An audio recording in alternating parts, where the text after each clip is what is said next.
Welcome to Jumpstart Your Joy, a podcast that looks at the inspiration, intention, action, and choices that you can make to bring more joy into your life, into the world, and into other people's lives.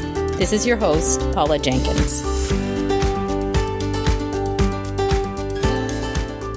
Welcome to episode 238 here on Jumpstart Your Joy. This week, I'm really excited to have Kayla Butler of Ivory joining me to talk all about the stock photography business that she has grown from scratch. It's so fun to have her on the show after following her for several years online. And it's been really fun to see how she's grown this community from the ground up and how she's really leaned into offering high quality free incentives for people to join the community and how she's grown from there, because her community really is the heart of everything she does at Ivory Mix. And so this episode is kind of spanning the gap between the joy of Marketing Month and also an inspiration of how you can grow a business even if you're not really sure what direction you're heading, but you know you want to continue to do something creative in your life, and you've started with a blank slate. So before we get to the show, I want to wish you all a very warm welcome and say thanks so much for tuning in this week. I know there's a lot going on in your world, and it is a real treat to get to spend some time with you. And hopefully this episode and all of these episodes bring a lot of joy to your everyday. If you are new to Jumpstart Your Joy, I want to say hello, and I'm so glad you're here. This show started in 2015, and if you're curious about the show or about myself, you can find out more at the website at jumpstartyourjoy.com. And while you're there, of course, there's 237 past episodes that you could go ahead and binge listen. If you need a little more joy in your life, there's lots of great episodes with lots of really fun guests like Danny Wood of New Kids on the Block and Fred LeBlanc of the band Cowboy Mouth, along with Allison Arngrim back in season 1. She was Nellie Olson on Little House on the Prairie, the ultimate original mean girl. Scared the pants off me. Anyway, there's a lot of joy to go back and play with, and so I invite you to check out the past episodes. You can find them all at jumpstartyourjoy.com.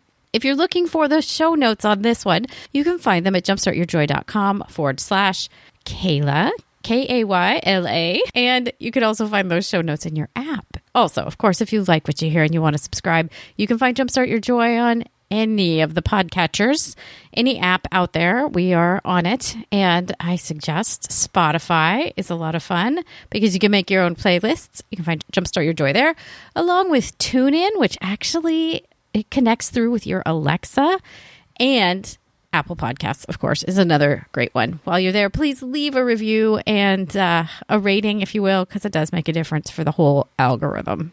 I'm really excited to share this conversation with you that I had with Kayla. She has a background in interior design, and she found herself burnt out working a 9-to-5. Like so many creative people, she found that as she rose up to the director level, she was no longer hands-on with the creative projects. I saw this happen all the time in advertising when I worked there for about 15 years. And instead of being hands-on with the creative, she was managing people and business in her work. Kayla wanted to find more work-life balance and return to the creative aspects that she loved so much. And so she started Ivory Mix in 2015. From there, it started as a blank slate, and she started to offer these really amazing bundles of 52 extra photos that she had done for her own site as a freebie to the community, which is what then started all the magic of the rest of the stock photography world that she is now a part of.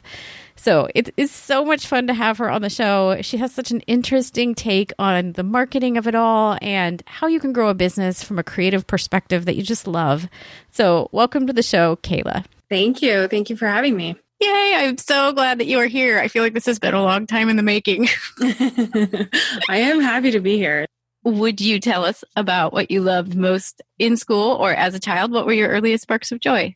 As a kid, what I loved the most was anything having to do with art. So I would watch Disney movies and draw all the Disney characters and try to perfect them so that it was as accurate as possible. And I wanted to be a Disney artist, but I was directed by my elders to do something more practical, which I don't know why, but that was, I was directed to do something maybe that was, I don't know, more financially stable. Mm-hmm. And because as I got older, preteen, teen, I fell in love with reorganizing my bedroom constantly. Like every weekend I would stay up till midnight reorganizing my bedroom, or maybe redecorating, or using all my chore money, or maybe all my babysitting money for new things for my room. And so I ended up going that direction as I got older in interior design and stuff. But it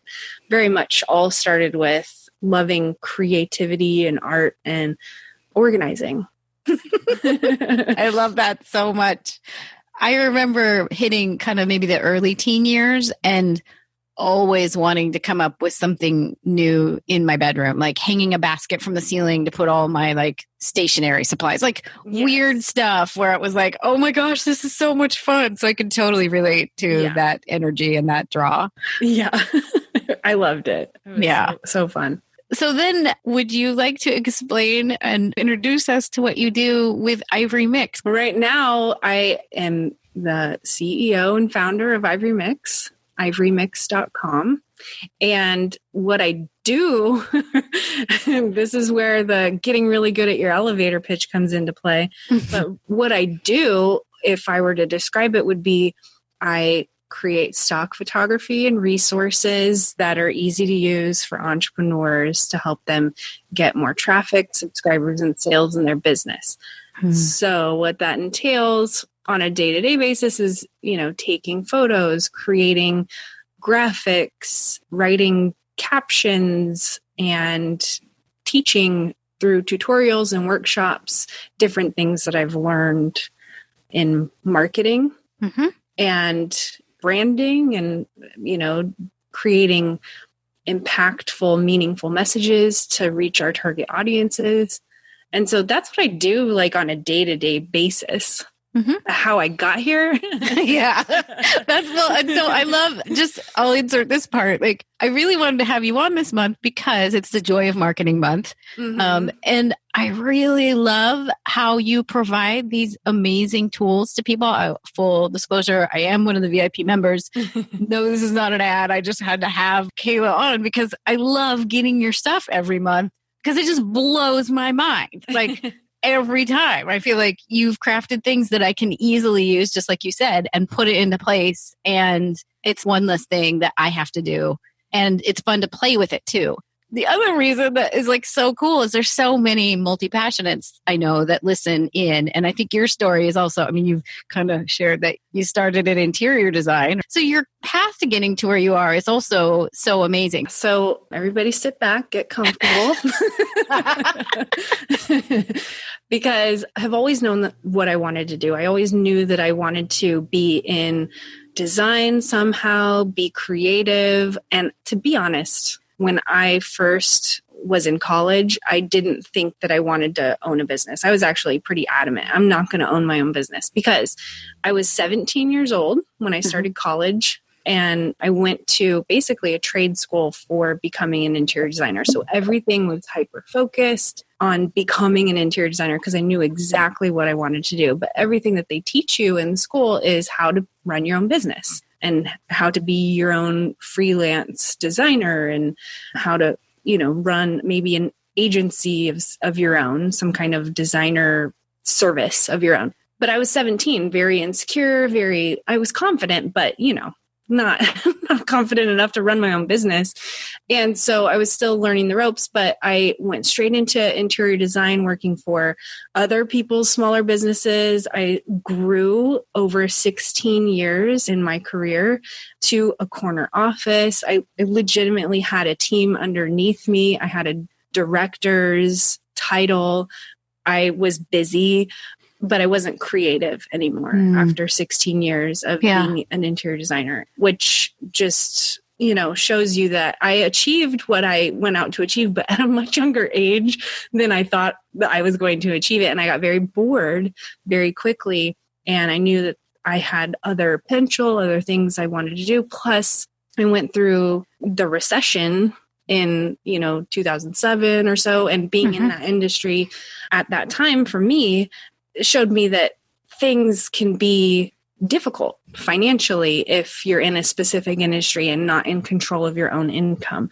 And so I kind of learned through that also. I never lost my job. I always kept my job. I was never laid off. Thankfully, I did a great job everywhere I was at. And I aligned myself with companies that were financially stable. So I was, grateful to make it through that. But what I learned was I was looking for more. I needed more challenge. And I also needed that independence to be in control when things do happen that are out of your control. Right. And so I started exploring creative outlets to tap back into things that felt good, that did bring me joy. And so I started blogging. I thought I tried everything. I tried craft, blogging, creating crafts, but it really wasn't the creating that I desired the most. Really what I like to do is kind of deconstruct and reconstruct. That's kind of like, I love building strategies, deciphering what's happening, coming up with a new way to do it, and then make it better. Like you could apply that literally to everything that I've ever done, whether it's a room or a marketing plan. And so through blogging, I did that over and over again. What is it that I like about this? And then what will I continue doing? So I didn't like doing crafts because it was messy. It was just like it's creative and fun, but also not challenging enough for me. And so I started over and over again. And in this last round, because I, had different websites that I tried at different times, different domain names, different ideas, and nothing really stuck. Nothing really kept my motivation. But in 2015, I got so fed up with my professional life. I had just finished getting a business degree because I thought, well, maybe I should, get better at business, and maybe there's a C-suite somewhere in another company. But after finishing business school, I realized that, I needed to do some more creative soul searching. So I created a website and I called it Ivory Mix. And the reason is I thought, to me, it stood for a blank canvas. I could make it whatever I want. It doesn't mean anything. It is just kind of a blank canvas. And that's really where Ivory Mix came from. And so the domain name came first. And then the idea came second. So I was building a website for myself. I had learned over time how to do that. And then I started taking photos, which was another creative hobby that I had picked up. I wasn't terribly great at it at the beginning, but I knew I enjoyed it. So I was taking photos to better brand my website. And through the process of taking photos, I made a big bunch of great looking photos, and then I decided I wasn't going to use them.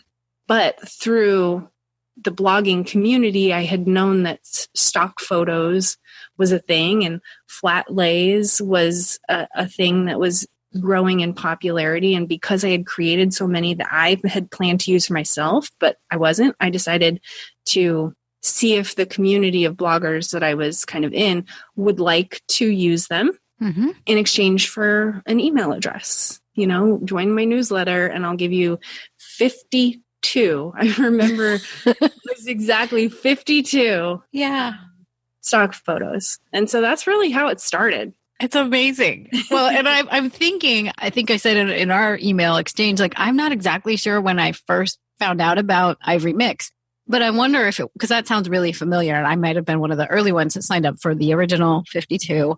I think maybe you were. Yeah, that's funny. And there's something in there with the background of myself, having a background in advertising and working at a ton of agencies. I didn't even really think about it too much, but the story and the piece that you said about you have this creative career that you love.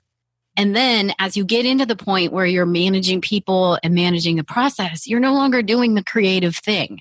I didn't even think about how that might also be true for other creative folks, because I saw it all the time where an art director or a copywriter would get to air quotes top of their game and then get moved into a director or like a lead position. And they're like, what is this? Yeah. This is not at all what I wanted. Right. It's not something that like I realized right away. It's just over time I kind of realized looking back on the arc of everything like, oh, so that's what happened and that's how I got here. And I'm as an entrepreneur that was a solopreneur for a little bit of time without any kind of help or any team member, I realized I was just repeating that same thing in my own business by having myself do all the work. Yeah. And so I was taking the joy out of the creative process by trying to grow my business, but also keeping all the tasks on my own shoulders. So it's like a lesson that you learn over and over and over again. So there is a light at the end of the tunnel. There is, but you have to kind of realize that that's the wall that you potentially keep hitting. That's the wall that I keep hitting, is how to balance creative freedom with being in charge. You know? Yeah.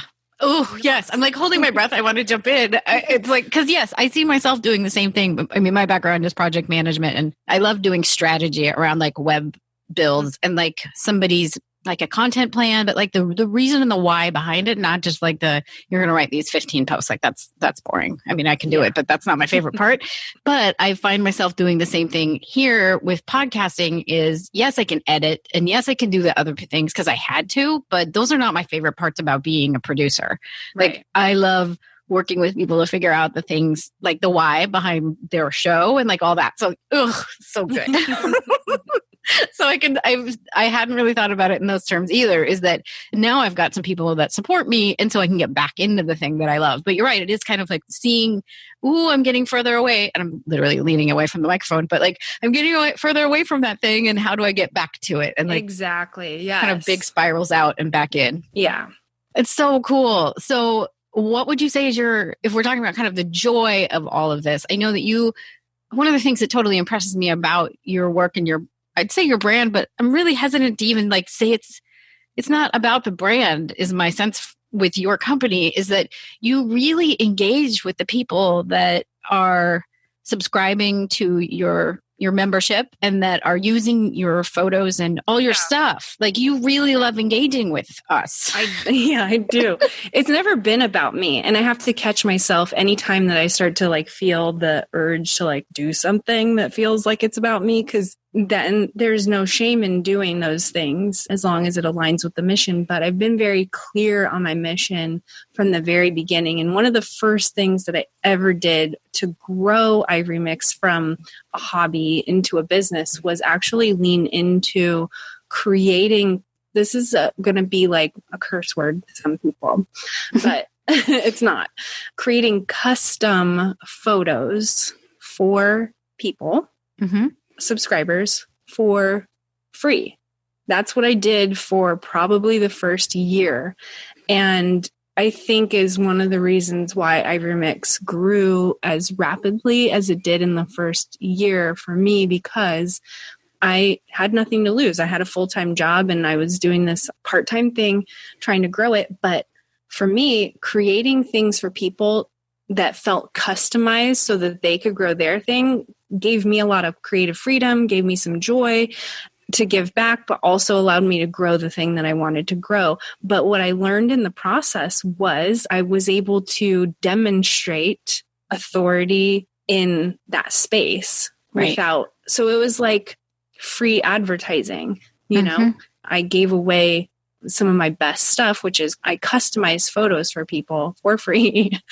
And I have brought that forward into the actual day-to-day business model. So we don't necessarily do that anymore, but we do pretty close to that. So we take lots of suggestions and we pool everyone's suggestions and we align everybody's suggestions with like-minded other members. And we actually sit down and create plans to kind of incorporate everybody's sort of wish list. And that really comes from the very beginning. And it is about creating a stock photo membership that doesn't feel like a stock photo membership and also is as custom as possible, as custom as you can get, because nobody wants a Me Too brand. Everybody wants something that feels unique and that stands out. And so I want to achieve that for everyone as best as I can. Yeah. And that's such a big goal. And I think you handle it so nicely. Like Because I know the transition from seeing, oh, wow, this person's creating really unique and interesting and custom stuff. It was like a no-brainer as a person that had been following that to be like, oh, yeah, I need in. Like, there was just no question at all. And I think that was one of the it was like a really joyful, easy yes for me because I saw you were already doing it. Like there was no question that you would continue. So yeah. I think kind of maybe the underline there for other people, if they're trying to figure out what it is they want to do, is like you're saying, is just start doing it. Because then you've got the proof. The proof is in the pudding, right? Like that's it's already out there. Well, and you can use it to feed the community in terms of help other people through demonstrating the help of one person. Because what I did was I created custom photos for one person's brand. Mm-hmm. But through that process, I did a couple of things. And this is kind of a marketing lesson for everyone. Mm-hmm. In order to pick someone, obviously this is a free thing I'm giving. In order to pick someone, I ran a giveaway. It was launched as a giveaway every single month. I'm giving away free custom photos. In exchange, if you win, you must allow me to take half of your photos that I've taken for you and give them back to the community. So you get to keep half of the photos that I made for your brand, and then the other half you are donating into the free stock photo library. And everybody just like absolutely loved doing it because they felt like they were giving back to the community, but also they got something super custom out of it. And on top of it, did a giveaway, which, people shared with their communities. So it had sort of a viral nature to it. So anyways, it was just like this big snowball effect. And you also are giving to others through the process. So I love that. And I've got to ask or just point out to other people, I know that I almost called them This Young House because that was their first name, but Young House Love started out in a very similar way where Sherry Petersick would do these interior design layouts for people and link up all of the resources. And I think she was offering it like $200 a pop, mm-hmm. which is really cheap for a custom design, like living room. And I think she'd take on more than one room if you wanted, but it was like limited to 3 a month or 2 a month. And then she would post all of it. And it started to build this excitement around the thing that they do, which they don't do that anymore. But it was a really interesting way to like kind of make a splash and mm-hmm. like get known. And so I guess I'm saying like there's different ways that you could start this if this sounds interesting. And it's totally applicable to other things. I mean, a podcast is very much a similar direction where like this is all free. Like, And I love it. Like this is just what I want to be giving to people and showing them, anyone that's listening, like if you have an idea and if you're drawn to something that feels joyful, well, that's the thing you should do. Exactly. And that is why I never hesitated because I was mm-hmm. having fun doing it and it didn't feel like work. It was like, I couldn't wait to do it. So I would pay you to do that. You know what I mean? Yeah. So I feel like if those are the things that resonate with someone, like if you literally would pay someone in order to do that and you're not worried about then just do it because it does grow your authority. It creates proof and testimonials. And it also, is good for you. Yeah. Because it creates joy. Yeah. And that it grows your knowledge of the thing. Cause I mean, I know from my own experience as well, like the thing that I was doing also started in 2015, meaning this podcast I just started. Like, I didn't know what I was doing. I mean, I had very I'm a marketing background, but like no experience in audio, but I'm like, but I think I can learn this.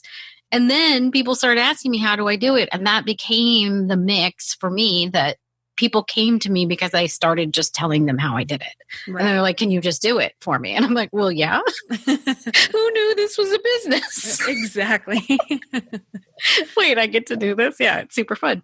Well, yeah. So I don't know if you have any other thoughts around that kind of piece of like, I mean, really giving from like this joyful place feels like maybe one of the key takeaways here of what people could implement for their own brand or even themselves if they're looking for more joy in how they market themselves or their brands. Yeah, I always lean into gratitude and kindness because I'm grateful for the ability to be here and create and to share with others. And if it benefits me some way to share something to give away for free, then I don't really see any harm in it if it grows the thing that you're wanting to grow. And that's a controversial opinion, among some circles. Definitely charge what you're worth for sure. Oh, yeah. That's not the question here.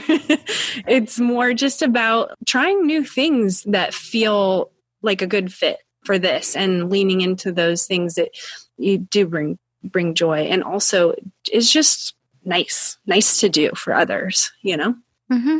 Yeah. Well, and I think there is something really lovely about that. Right. You want to wow, surprise, delight, all those things. You don't want to skimp and, hold back where you absolutely don't need to. You should definitely aim to surprise and delight every person that you interact with, whether they're paying you or whether they're a free subscriber, on your newsletter. Like, definitely more value, because that pays double, triple. It pays you back. Yeah. And I love that, kind of the heart of it being really approaching it so that it does not matter if they are a free or a paid member of your community. Like, they may be or they may not be, but like treating them in the same way is really a beautiful way to also bring more joy, I would think, because then you're connecting with the human and not numbers or revenue goals or whatever.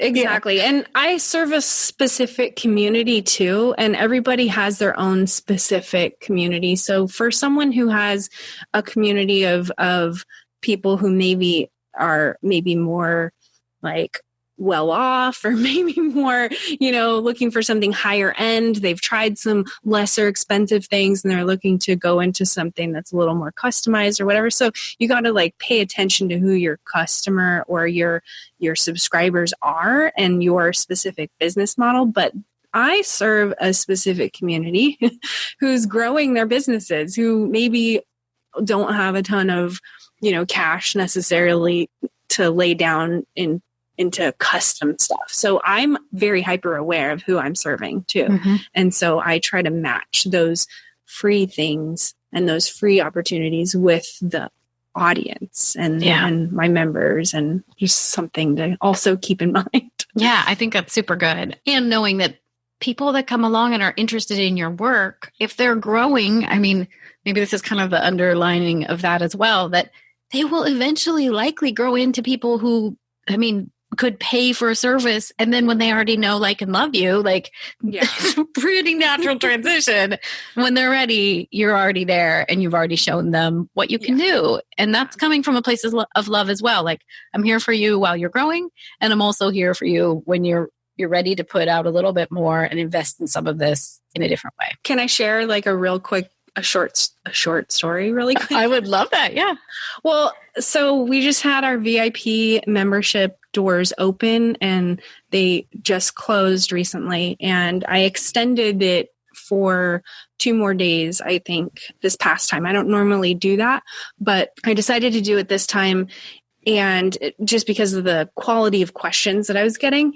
And I posted that it was extended on Facebook, and I got one comment from one lovely woman. She was very nice, but she said, "I love Ivory Mix. I love all your free photos, but the number of emails that I've been getting this past week are just a lot." Mm-hmm. And, we had our enrollment open. So sometimes you get 1 or 2 like that, right? Mm-hmm. But I was very polite and told her, doors are open. It's not an everyday thing. I appreciate your comment. If you would like, anytime you can unsubscribe from the promotional emails. And she replied back to me, "Oh no, I love your emails. I love all the free stuff and I'm not unsubscribing. I just thought I would share my opinion." Well, that's sweet. So, and she even, I believe she said, "And I plan to buy in the future, just not right now." So it was just like, it was just reiterated to me, like, all I'm doing is showing up as best as I can. And through my sales process, I give free things, and there are gifts and freebies along the way before you even are offered something to buy. So I'm just kind of reiterating what you were saying through that story, which is even people who might be like not ready right now, they may even get slightly irritated with you, but if you're delivering value and if you're improving their experience somehow and helping them and doing it politely and kindly and nicely, and, they're still going to stick around and potentially buy from you. That was proof to me. Yeah. Well, and I love that there's space in the community for someone to say that. I mean, because I often think, myself being a very vocal person, I mean, I have a podcast, but I mean, like I will often speak my mind. And I would love for people to know that often when I do, it's because I care deeply and I'm invested in the thing. Meaning, if I was the one that showed up and said such a thing, it would be because I really like you. Yeah.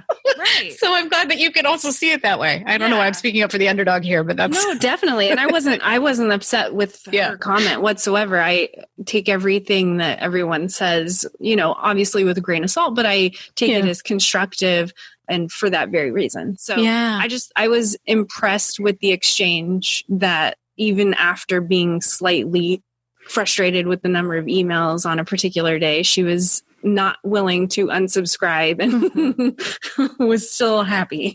Yeah. And I think that really is kind of the joy of the community of like and you've invited people in a special way that it makes it okay. Everyone's welcome just as they are. And that is really the mark of that is joyful marketing.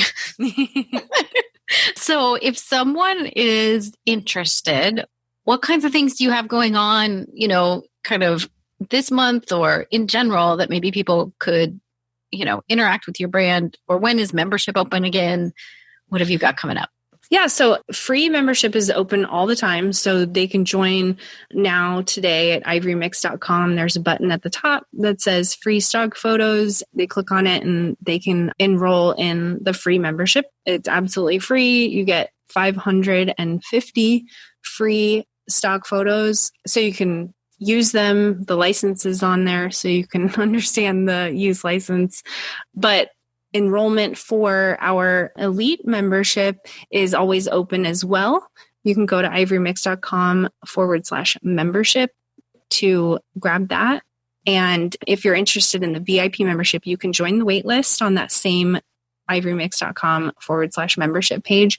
The wait list is usually reopened to enrollment every 30 to 45 days. The reason we do that is so that I can focus energy creatively on the photos and the membership, because if I'm constantly, marketing or having to put resources towards marketing, I can't focus as much on the day-to-day growth of the membership. So that's currently why we're doing that, so that I can go in sprints. We can focus in sprints.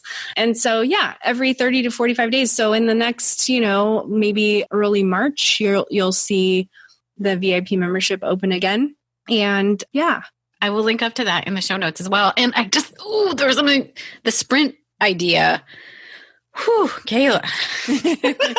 I think I can't not talk about that for just a second. Absolutely. I think there's something so brilliant and again, tied back to your own joy. It's that same thing that we were talking about of, that you are really lit up and that your zone of genius is within the creative process. And that's what you love to do. And so I think there's so much wisdom in you saying, well, I need time to get back to that thing that I love. And then, I'll bring in more people because that's what I want to do as well. But giving it a pacing instead of always feeling like you're marketing something, which can be really, it's draining, it's taxing, it's an exchange of energy. Yeah. You and I sort of had this conversation earlier before I think the show started, was that me just marketing socially, going live, doing workshops, engaging with the community, maybe the free community or even our members, it also takes a different, I don't want to say toll, but it takes a different mindset for me as well. So I personally really enjoy sort of doing those sprints and batching the seasons of my energy. So, there are lots of ways to run a business. Obviously, there are people who launch big launches every 3 months, every 6 months. Instead, we do it once every month and a half, depending on kind of what's going on. But I definitely do that intentionally because of the idea that I have seasons that are better for creating photos or creating, all of our blog posts or things like that. And then other seasons for marketing and getting on Instagram lives and doing workshops and those kinds of things. So, I like that so much. it kind of goes back, interestingly enough, I had on Ezzie Spencer, who wrote Lunar Abundance, and her whole thing is mindfully pacing yourself in phases of doing and being based on the cycles of the moon. But like, I mean, so that I loved that permission of like, not everyone is always on, and not, sometimes you just need time to reflect and go inward and kind of regain your energy, especially when, you're an introvert. And we talked about that too, is like, I think we're both outgoing introverts. Right. So this isn't always easy. Well, it took me some time, and I did some learning and some sort of exploring. And I even put it on my calendar when I feel most energized, because there are days when I'm like super productive, super focused, very strategic. And there are other days, multiple days in a row, where I am more like hibernating, not wanting to be social, maybe more just like in a thinking mode rather than. And so I really like to I'm going to use a term that we don't use in marketing very much, but I really like honoring that space for myself, to just be whatever I am going to be. And so when I put it on my calendar that I was this way this week, then I kind of know that next month I'll probably be in a similar space exactly 30 days from now. And it's almost clockwork. It's almost clockwork. Yeah, you should check out Lunar Abundance. I'm wondering if it also matches with like her yin and yang phases. Anyway, it's all very fascinating. So I'm glad that you shared that, because I think too much or too often the noise of it is hustle, never miss a Monday, or whatever industry you're in, there is that thing of like, you have to keep showing up in the same way and marketing all the time. And so I love that you have shared that. Thank you. Yeah, absolutely. I don't believe in hustle. I used to. Yeah, it's too much. I would say it's what got me to where I am today, but it's not something that you can keep up forever. Mm-hmm. And there are definitely phases and stages where you got to be on it, and then other times when you're not. Yeah, I know I love that you've brought that up too. Like, I feel like it is sustainable. Hustle, or really being on for a period of time, is sustainable for kind of a sprint, to use project management language. But then, I mean, I know kind of 2015 probably was one of your similar years where it was like, I am on it. I have to make it happen. I'm going to buckle down and do it. And I remember having a conversation with my husband as we kind of left that phase of my life. And I was like, I want for us to very mindfully mark that we are moving into something else. We are out of, it was life coach training that year, and I launched a podcast and ton of stuff. But I'm like, but I want us to move into something else where we're not constantly in this heightened mode of having to do all the time. So yeah, it's definitely a thing that's learned. It's a skill. It's a skill to listen to yourself, and to also understand that you have to schedule time to not hustle as much as you schedule time to hustle. And there's going to be months or years where you're more quote unquote productive hustle wise. But I know 2015 for sure, 2015, 2016, even 2017, where it was mostly hustle for me. But I had a vision, a mission, and I knew where I was going. And so I'm still working on that, but at a different pace, because now I have a team and I've got systems, and I know what I value most. What I value most is not the hustle. What I value most is the results from the hustle. So I try to bask in that as much as I can. So all the free time, all the self-care stuff, all the boundaries, more and more putting those into place, because I know that that's what I value. Thank you for sharing that, because I think that is part of the bringing it back to the joy of things too, is that you can know the why of, if you're in a hustle phase or if you're in like a doing phase, the why. And then, mindfully marking it as, okay, I got through it. Now I can go back and I can look for the thing that really, like you said, what you value most is the results, not necessarily the hustle that gets them. Finding a space then to also go back and enjoy the other things of your life. I mean, I think that's a lot of what being an entrepreneur allows many of us is, I can go pick up my kid at 4:00 today when he's out of musical theater practice. I couldn't do that if this was a different kind of job. Exactly. making space to enjoy all the things Mm-hmm. and not getting so wrapped up in that hustle. Yeah. I love this so much. Okay. Well, if someone has a dream that they think they want to bring into the world, what kind of advice would you have for them? If they had a dream that they wanted to bring into the world, well, I think that the first place to really start is, I mean, we kind of already talked about it, but just doing it. Mm-hmm. Just starting at the first thing that you can think of that would get you one step closer to making that dream a reality. And I'm a list person. I love brain dumping. And so if you can just sit down and think of all the things that you could possibly do to make that dream absolutely possible, what it looks like, what it feels like, what are the things you're doing on a day-to-day basis. If you imagine yourself in that space doing that thing right now, what does it look like, so that you can paint a picture of where you're going? Because I feel like when you have a very clear vision of what it looks like, it happens a lot faster. Yep. So if you get real specific, use very specific words and make that list of all the steps that it takes to get there. And then start with the first thing that makes everything on that list either easier or unnecessary. So for me, if I were starting a website today and starting a new business today, what would be the first thing that I would create? Would it be the product idea? Would it be the website? What would make every single other thing easier or unnecessary? And so whatever the dream is of whoever we're talking about or whoever I'm talking to, list all the things and then just start with that first most impactful thing. Create that vision of what it looks like when you get to the end. Yeah. And kind of the feeling. I love that you said that. Like, what does it feel like? And what do you feel like when you reach that point? Yeah, exactly. Like I said, I'm a list person.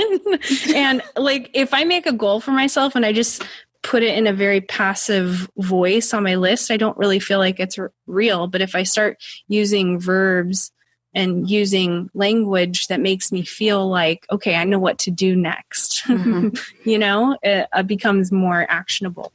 I love that. Thank you. Yeah. Well, and then, I wish we could just keep going, but we can. Before we end here today, would you tell us most joyfully, what are 3 ways that you can think of to jumpstart joy in your life, in the world, or in other people's lives? Okay, so the 3 things. The first thing, and I'm certain other people have said this, but is absolutely have gratitude. First thing in the morning, I love to wake up and just think about the things that I have gratitude for and make space in my morning to think about those things and think about how grateful and thankful that I am for those things. So that would be the first thing. The second thing is random acts of kindness, like any kind of kind thing you can do for others out of selflessness, holding a door open or, those kinds of things. Definitely practice that. We've talked a lot about that, I think, today, just through business, but you could do that in your personal life and it feels good and you don't need anything in return because you're getting something out of it. Mm-hmm. And then the third thing, which might be slightly unexpected, but the thing that brings me the most joy is lately anyways, and that I highly recommend is creating boundaries. I think that the boundaries can create joy because if you know what you want, you can probably come up with a list of things that you don't want. And by practicing awareness around the things that you don't want and creating those boundaries, you will have a happier and more joyful life. So just like as an example, I try not to work past a certain time every day because I found myself getting cranky or diving into bigger projects than I should have been taking on later in the day and then, feeling exhausted. So just creating those any kind of boundaries, whether it's, turning all your apps off on your phone so that you can focus during the day, or maybe asking everybody to leave you alone, or maybe giving yourself personal boundaries, whatever it is. Create a list of things that you want and then also a list of things that you don't want and then start creating those boundaries. And I think that creates a more joyful life. Yeah, I love it. And I love that you've said both listing the things that you want and the things that you don't want. I mean, interestingly, it's one of the things I do in my business contracts is like, this is in and this is out. Yeah. Like, because I think, I mean, to kind of go back even to Brene Brown of like, clear is kind and unclear is unkind. So right. I love that. Like extending that clarity and kindness to ourselves is so beautiful. Well, thank you so much for being on, Kayla. This has been such a total treat to get to talk to you about all of these lovely things. Well, I'm happy to be here, and thank you for inviting me on. Thank you so much for tuning in this week. If you want to find out more about this episode, including links to the things that we've talked about, you can find the show notes at jumpstartyourjoy.com. And you can search for this episode right up there in the right-hand corner of the website, and you'll find it. While you're on the website, I know you're going to want to sign up for my weekly newsletter, which is 3 Joyful Things. It's where I take a look and give you guys the behind the scenes of what I'm really thinking about with each episode, including the inspiration, intention, and action, along with the choices that you can make in your own life to bring some of the things that each guest or I share into your everyday life. So it's a lot of fun. You can find the sign up for that off the homepage or within the show notes of every episode. And I would love to connect with you. I hang out a ton on Instagram, where my handle is Jumpstart Your Joy. You can also find the Facebook page for this podcast at Jumpstart Your Joy. So I hope you guys will come on back next week. And until then, I hope that your days are filled with so much joy.